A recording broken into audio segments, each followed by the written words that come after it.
우리가 일단 휴전선, 그 다음에 군사분계선, 38선 많이 얘기하죠. 그러니까 정확하게 남북을 가르는 선이 있을 거 아니에요. 그거는 휴전선이라고 안 하고 MDL, Military Demarcation Line, 군사분계선이라고 그래요. 남과 북을 지금 대치하고 있는 정확한 선을 그어놨거든요. 그러면은 이게 딱 남과 북이 명확하게 구별이 돼 있을 것 같잖아요.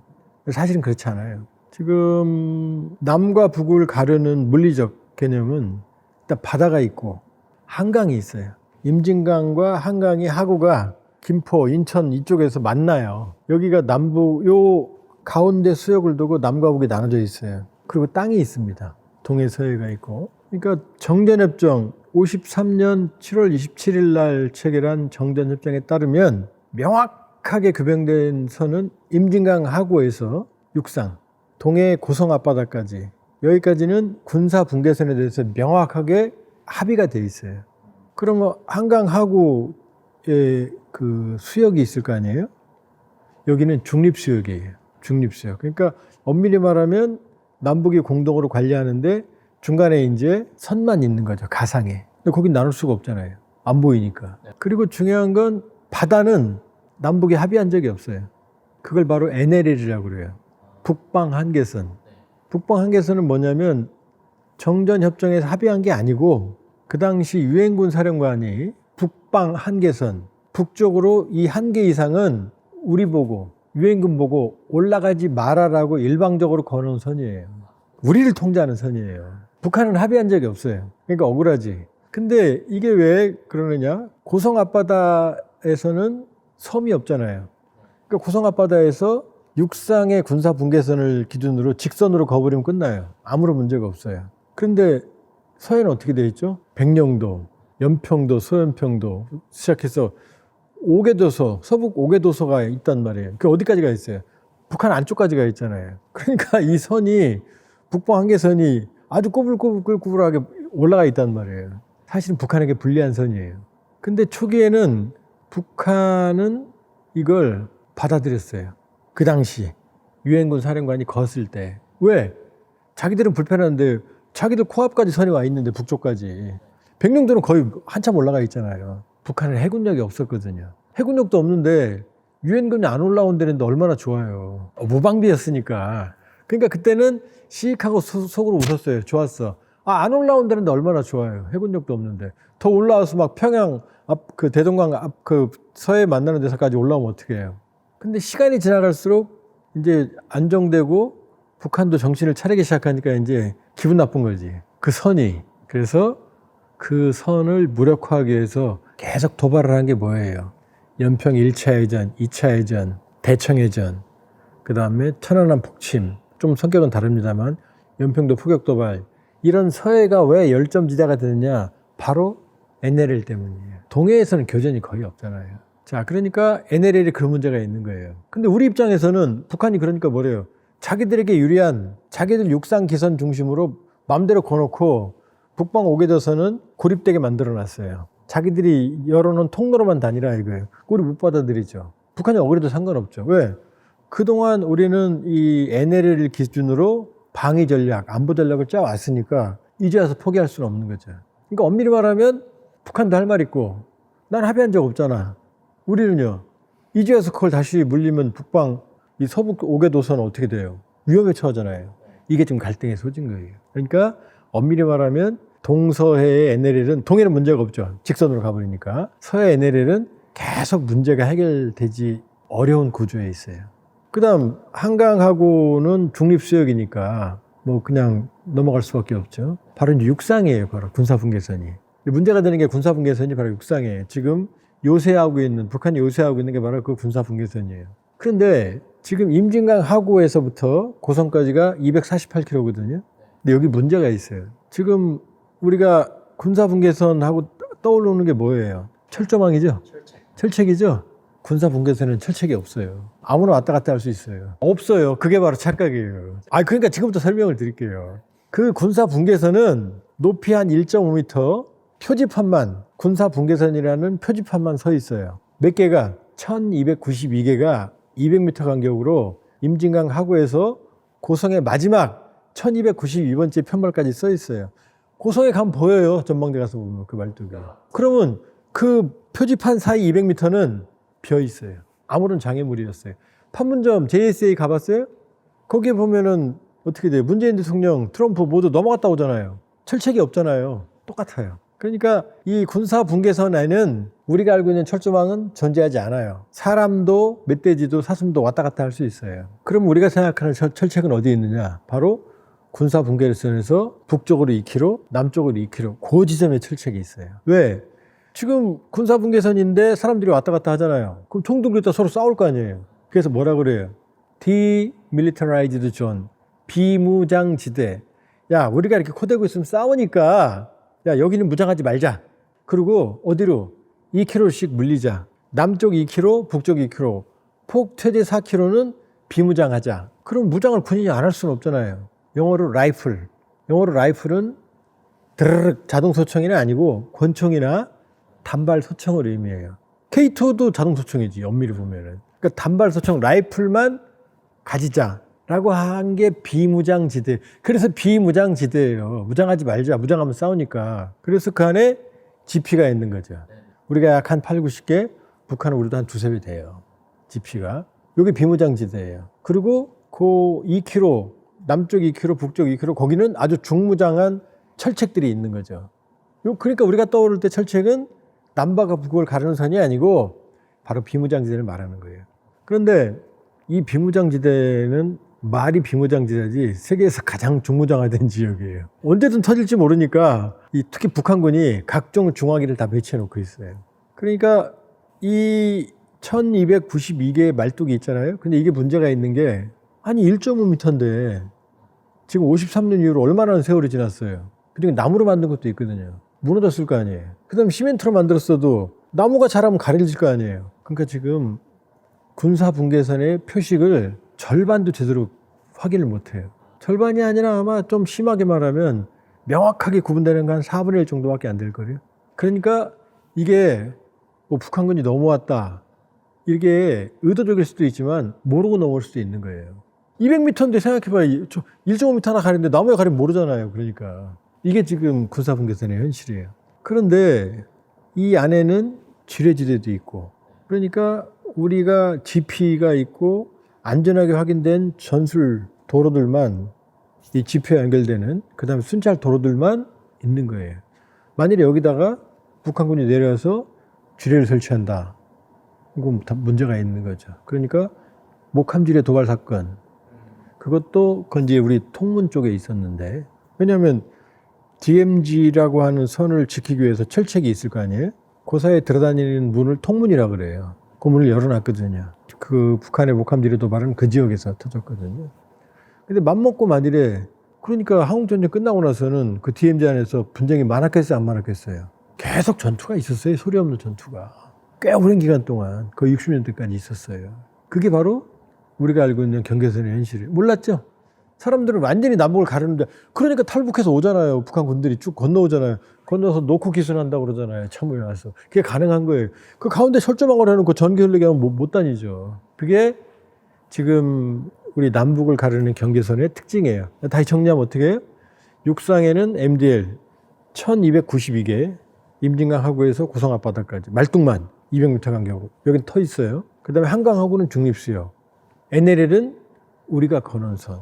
북한은 불편하고 우리 입장에서는 절대로 양보 못하고 이게 현실이에요. 이걸 잘 모른다고요. 일반 국민들께서는.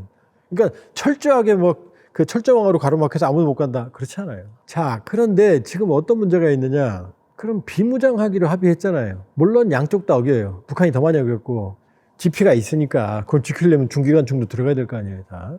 그런데 북한이 최근에 하고 있는 작업은 뭐냐. 그 군사분계선. 물론 폭 최대 4km지 짧은 데는 1km도 안 돼요. 왜냐면 지형지물상 뭐 산맥이나 아니면 절벽이나 있고 그러면 할 수가 없을 거 아니에요. 그러니까 짧은 데 1km도 안 돼요. 그거 보이죠, 사실은. 근데 북한군이 지금 하고 있는 일들이 왜 위험하냐. 지들 얘기로는 뭐냐. 김정은이 남부 국경 요새화 이런 지시를 내렸어요. 남한과 북한 사이에 있는 군사분계선은 국경이 아니죠. 왜냐? 우리 헌법상 북한은 한 나라니까. 우리 땅이니까. 국경일 수가 없죠. 북한도 그랬어요. 근데 김정은이 2023년 말에 남한은 적대적 국가야. 24년 1월 달에 통일민족 개념 지워버려. 우리 다른 나라야.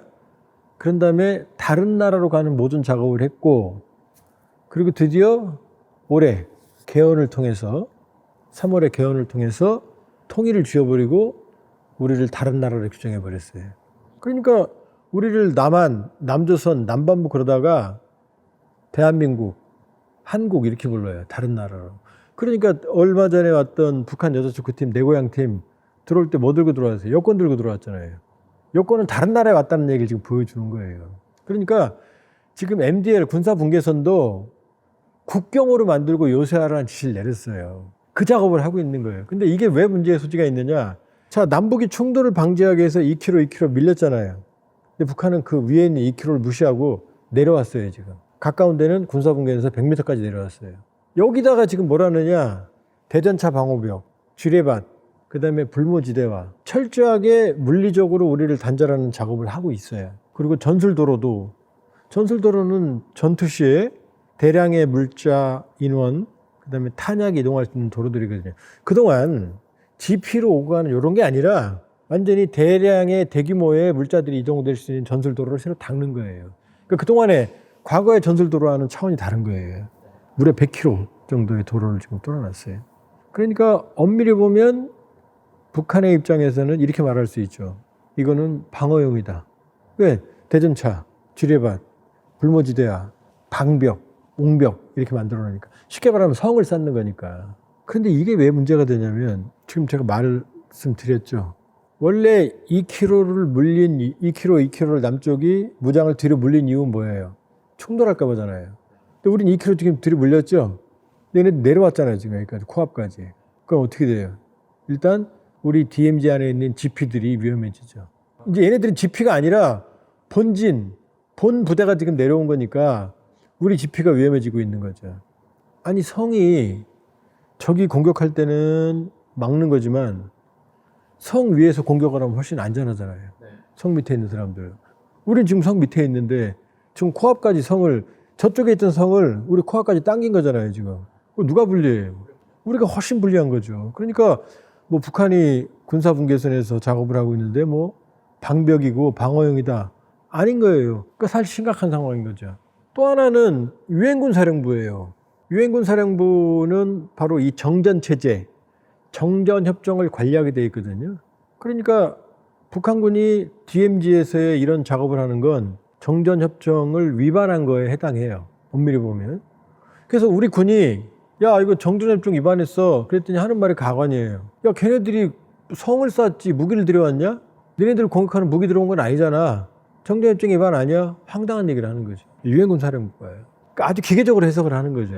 그런데 그 성벽을 쌓았는데 언제 거기다가 대포를 들여올지, 전술도로 저렇게 잘 닦아놨는데 언제 공격물 가져올지 아무도 모르는 거잖아요. 그러니까 북한은 지금 우리는 남북국경 요새화 작업, 우리를 건드리지 않으면 우리도 너희를 안 건드렸지만 맘만 먹으면요. 과일 깎다가 바로 상대방한테 들이밀 수 있잖아요. 그런 상황이에요.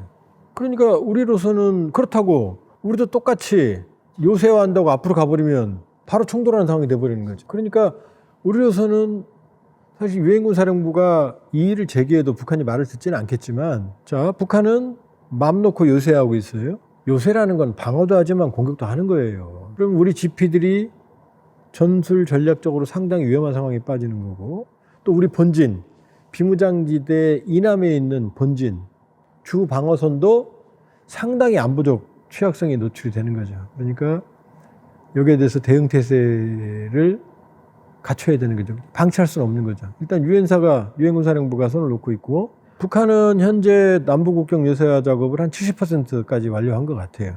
한 1, 2년 정도면 완전히 완성이 될 것 같아요.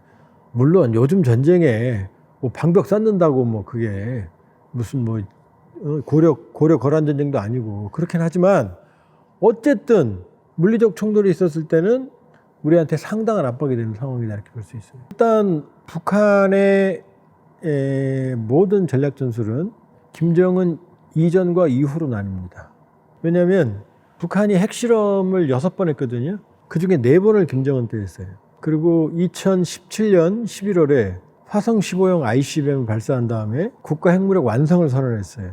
이때부터 북한의 모든 안보 전략은 핵으로 갑니다. 지금 여러 가지 재래식 무기를 보여주고 있지만 그거는 우리를 따라오게 한 몸부림인 거고 재래식 전력으로는 안 된다는 걸 본인들이 알아요.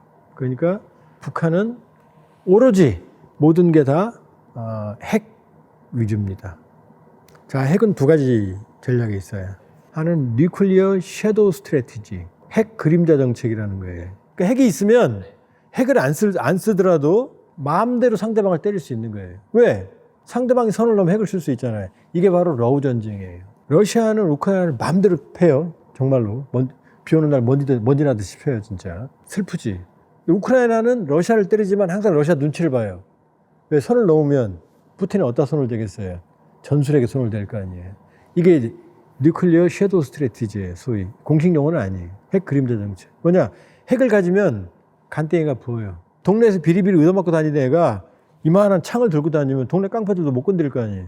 그러니까 북한이, 이거 위험한 얘기예요. 제가 우습게 얘기했지만 그동안은 재래식 전력에 취약성이 있으니까. 그러니까 연평도 도발, 그 다음에 연평해전 1차, 2차 해전, 대청해전 모두 우리 참수리 357정 윤영아 정장을 비롯해서 6분 용사가 승복했지만 그러나 북한 데미지가 더 컸어요. 연평도 포격 도발 때도 북한이 더 컸어요. 그러니까 재래식으로 총대하면 지들이 얻어 터진다는 걸 알아요. 근데 북한이 핵을 가지게 되면 도발을 해도 우리가 북한을 때릴 때 항상 조심스러울 거 아니에요. 이게 뉴클리어 섀도우 스트래티지예요. 첫 번째, 이게 위험한 거예요. 그러니까 북한이 핵을 안 쓰더라도 저놈들이 저걸 가지고 있는데 우리는 항상 머리가 아프요. 우리는 핵이 없잖아. 그러니까 신사답게 맨투맨으로 야인시대처럼 주먹질하면 괜찮은데 갑자기 최근에 조폭들 무슨 파처럼 막 그냥 흉기 들고 설치면은 맨손 싸움의 의미가 없잖아요. 비열한 거죠. 그러니까 비열한 거리네 진짜. 그러니까 이건 피곤한 거예요. 첫 번째, 지금 현실이에요. 우리 현실이에요. 2번째가 더 무서워요. 북한은 아무리 저래도 재래식 전력을 따라올 수가 없어요. 흉내만 내지. 그래서 북한은 핵을 가지기 이전 나눈다고 그랬죠? 김정은의 핵을 가진 이후부터의 전략은 무조건 핵 우전 전략이에요. 핵을 중심으로 전략을 짜요. 그게 대표적인 게 2022년에 북한이 채택한 핵무력 정책법이에요. 우리가 핵무기를 다룰 땐 보통 전략적 모호성이라는 개념을 써요. No first use. 선제 핵 공격 안 한다. 북한이 가난한 나라의 부자예요. 가난한 나라죠. 핵무기 만들었죠. 인도 파키스탄 98년에 핵 가졌거든요. 98년 인도 파키스탄은 최빈국이에요.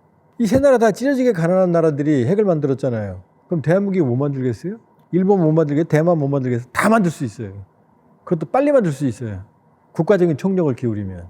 그런데 왜 핵을 안 만드느냐? 가져봐야 쓸 일이 없잖아요. 그러니까 핵보유국들은 no first use. 핵을 가지지 않는 국가들은 핵으로 공격하지 않는다. 먼저 선제핵 사용하지 않는다. 그리고 전략적 모호성, 어떤 조건에서 핵을 쓸지는 애매하게 처리해놨어요. 근데 북한은 정반대예요. 전략적 명확성이에요. 2022년에 뭐라고 그랬느냐, 핵무력 정책법을 채택을 했는데 김정은 국가 수반이 핵 결정권을 갖는다. 이것이 자동적으로 승계된다. 첫 번째. 그 다음 2번째는 뭐냐면은 no first use라고 그랬잖아요. 아니에요, 북한은. 선제 쓸 수도 있고 맞아서가 아니라 완전히 상대방을 단순한 보복 능력이 아니고 핵이 아닌 걸로 맞았을 때도 공격할 수 있다. 그 다음에 북한 최고 지도부, 북한 주요 전략시설, 북한 국가 차원에 대한 공격이 있었을 때 핵으로 공격을 받았을 때 반격한다. 이게 기본적인 거거든요. 근데 이 북한은 아니에요. 핵이 아닌 걸로 맞았을 때도 기분 나쁘면 공격한다. 더 무서운 게 있어요. 공격을 받았거나 요게 중요해요. 임박했을 경우. 그건 뭐냐? 선제 공격한다는 얘기예요. 그 다음에 비핵 국가는 공격 안 한다거든요. 근데 아주 교활하게 비핵 국가는 안 하지만 만일에 핵을 가진 나라와 연합을 한 나라가 있으면 그 나라는 때린다. 그게 어디예요? 우리잖아요. 미국이 핵을 가지고 있고 우리 핵이 없잖아요. 그러니까 우리는 핵이 없는데 우리를 때리겠다는 거예요. 이거를 2022년 핵무력 정책법에, 그러니까 뭐냐, 김정은이 자기들 마음대로 쓴다. 핵으로 공격받았거나 아니면 비핵으로 공격받아도 비핵 국가일지라도 핵 국가랑 연합을 했을 경우, 그 다음에 공격받았을 때뿐만이 아니라 임박했을 경우, 그 다음에 또 더 중요한 게 있어요. 기타 불가피하다고 생각되는 경우. 내 마음대로 쓰겠다는 거예요, 지금.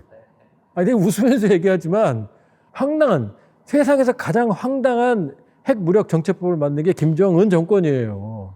그러니까 내가 기분 나쁘면 언제든 쓸 거야? 또 하나 있어요. 김정은이 죽으면 자동적으로 핵이 발사되도록 해놨어요. 나 건드리면 무조건 나가니까 나 건드리면 안 돼. 알지? 나 건드리지 마. 이 얘기예요, 지금. 법으로까지. 지금 말한 게 다 법에 들어있는 거예요. 과장한 게 아니에요. 그러니까 이거 황당한 거죠. 저도 사실 국민들 불안하실까 봐 이런 말씀 안 하고 싶은데 북한이라는 체제는 그런 체제예요. 물론 핵은 쓰면 그 순간 저도 죽어요. 왜? 모든 핵질서가 깨지니까. 북한이 핵을 썼는데 전 세계가 야 쟤네들 사연이 있었나 봐. 그냥 이해해주자. 이럴 수 있겠어요? 그건 당연히 북한도 괴멸되게 돼 있어요. 그걸 놔두는 순간 모든 핵질서가 깨지거든요. 그러니까 북한은 핵을 먼저 쓰질 않아요. 그리고 쓰면 지가 죽어. 그 벌하고 똑같아요. 벌은 벌침을 쏘는 순간 지가 죽죠. 벌침 쏘면 내장까지 다 터지거든. 그러니까 자기가 죽기 전에는 절대로 벌을 안 쏴요. 그러니까 내가 네 목숨 바쳐야 되겠다라고 한 순간이 아니면 안 쏴요, 벌은. 그러니까 북한도 선제 공격을 한다, 안 한다? 안 한다가 정답이에요. 그런데 이건 합리적인 가정이에요. 지금 말했잖아요. 언제든 쏠 수 있잖아요. 다 해놨으니까 내가 기분 나쁘면, 필요하다고 판단되면, 내가 핵이 아니라 재래식으로 맞았을 때도, 그 다음에 핵을 가지지 않은 국가라도 핵을 가진 나라랑 하고 있으면, 연합하고 있으면. 그리고 최고 수반은 누구예요? 김정은. 그 얘기는 뭐죠? 김정은 마음대로라는 얘기예요. 이게 왜 불안하냐면 푸틴이 마음대로 전쟁했잖아요. 트럼프가 마음대로 전쟁했잖아요. 사실은 집단 지성이 작동했다면 하면 안 돼요. 이 꼬라지 난단 말이에요. 러시아 보세요, 저게. 이게 전쟁의 결과예요?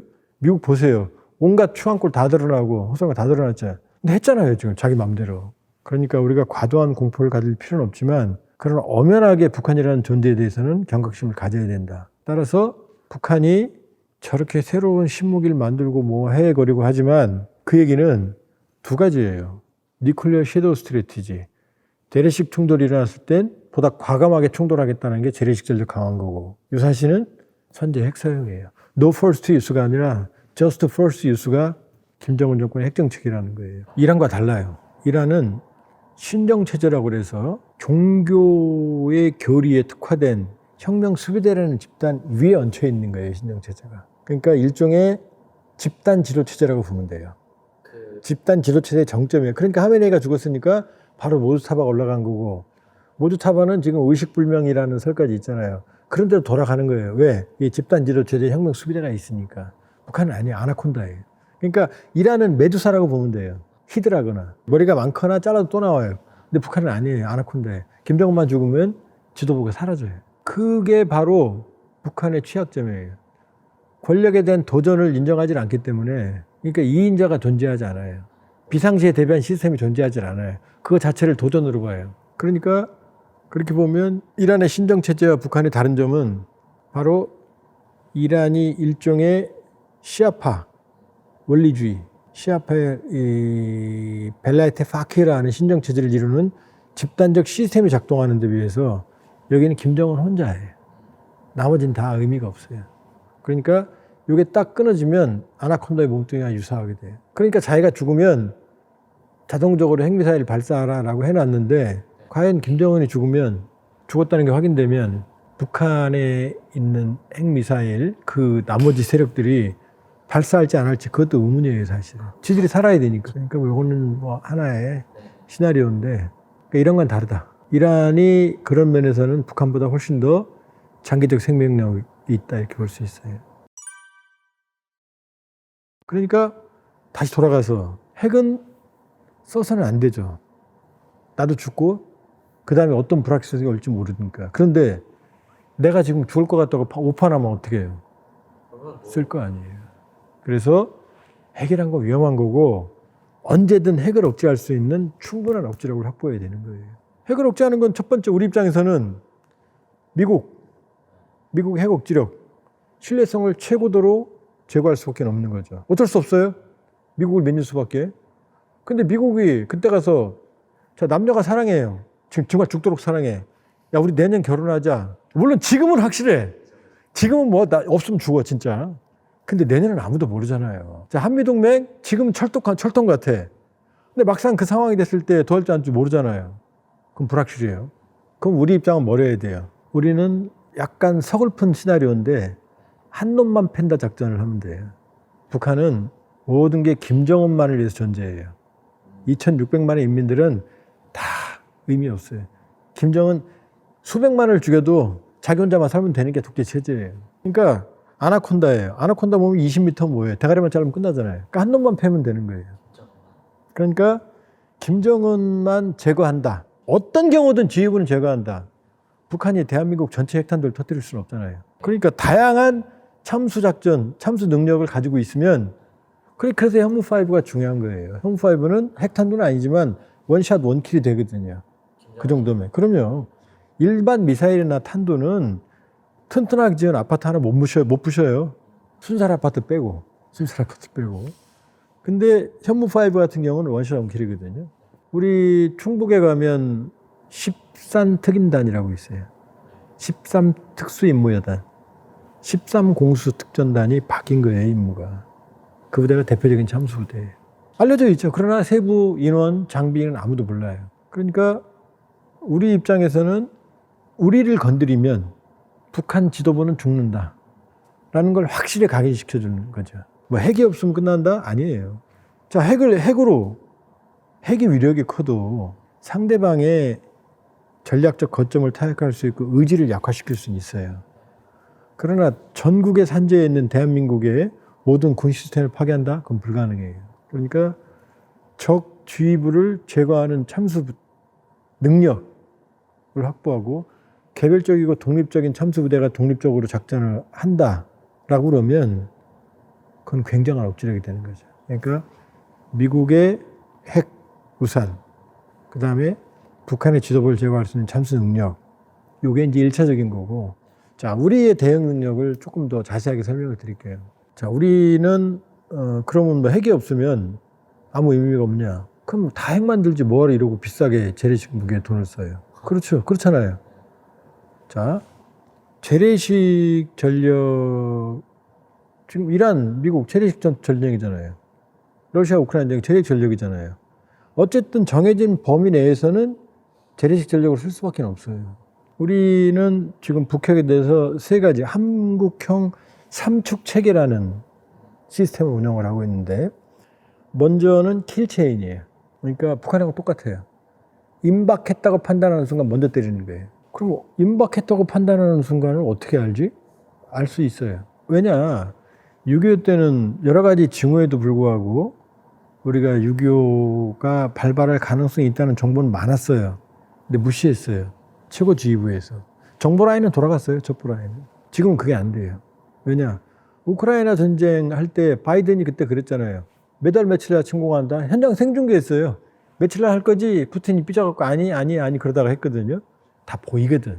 전쟁을 하려면 물자 이동, 병력 이동, 탄약 이동, 통신량 증가, 이상 징후가 반드시 나타나요. 지금 북한의 전형 군단, 서해부터 4, 2, 5, 1, 4개 군단이 있거든요. 이들이 갑자기 농사 짓다가 전쟁할 수는 없잖아요. 그럼 여기 이상 병력 이동하고 장비가 이동하고 식량 이동하고 그걸 숨겨서는 못해요. 그러니까 이상 징후는 보통 몇 달 전부터 미미하게나마 징후가 나타나요. 그리고 2, 3일 우리 정도면 2, 3일 정도면 확실히 알아요. 전쟁이 일어난다 안 일어난다. 예, 그리고 얘네들이 미사일이나 야포들이 다 갱도에 들어있거든요. 근데 얘네들이 한 발 쏘고 들어가진 않을 거 아니에요. 대규모로 쏠 거 아니에요. 그럼 다 나올 거 아니에요. 그 시간이 걸리거든요. 그걸 포착하는 게 우리가 실시간 포착이 가능해요. 다 보고 있다고 보시면 돼요. 어느 구멍에 뭐 있다는 것도 다 알아요. 그러니까 우리의 첫 번째 개념은 킬체인이에요. 임박하면 먼저 때리는 거예요. 두 번째는 KAMD, 한국형 방어망이에요. 이스라엘의 아이언돔, 적어도 중고도는 데이비슬링, 고고도는 에로3 이렇게 해서 저, 중, 고, 촘촘 맨 밑에는 이제 아이언빔 레이저까지 이렇게 돼 있죠. 우리도 그렇게 돼 있어요. 적어도 중고도가 쉽게 말하면 우리가 아랍에미리트 같은 천궁2예요. 고고도는 이제 내년 정도, 내후년 정도면 엘셈, 그럼 사드. 그러니까 적어도는 우리의 이제 벌컨, 그런 얘기 들어봤죠? 그 시내 고층 빌딩 올라가면은 거기, 그게 벌컨 포대예요. 방공포대. 화망을 구성해요. 그 다음에 비오나 비오복합, 천호, 신궁 같은 이런 적어도 방공체계가 있어요. 그 다음에 중고도는 이제 천궁2. 그 다음에 이 고위는 이제 15km 고도까지는 천궁2. 그 15에서 한 30, 40까지는 패트리어트, MSE, 패트리어트 3, 팩3. 그 다음에 고위가 사드인데 요걸 이제 우리가 LSM이 이제 방어, 그 간극을 메우게 되죠. 그러니까 사실 지구상에서 가장 촘촘한 방어망 중에 하나를 우리가 가지고 있어요. 이게 KMMD예요. 자, 근데 세 번째가 있어요. 그게 KMPR. 한국형 대량 응징 보복 개념이에요. 한 대 맞으면 10대 때린다는 거예요. 쉽게 말하면. 세 가지가.